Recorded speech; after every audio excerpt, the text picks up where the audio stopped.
I am the Tofu Golem. Please enjoy the video. In this video, I will explain how to use Zwift without a smart trainer.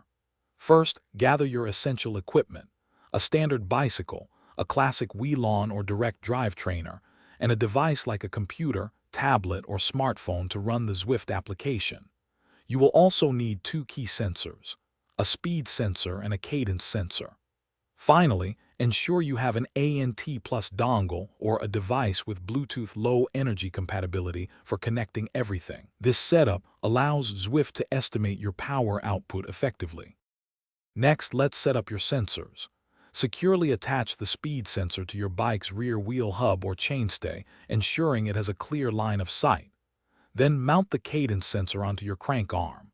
Once physically installed, open the Zwift application and navigate to the pairing screen. Here, you will connect both sensors via ANT Plus or Bluetooth. For wheel-on trainers, a quick calibration, often called a spin down, is crucial to help Zwift accurately estimate your power output based on your speed.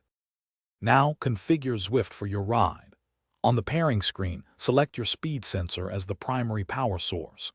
Zwift will then prompt you to choose your specific classic trainer from its extensive list. This selection is vital as Zwift uses the trainer's known power curve to translate your speed into estimated watts.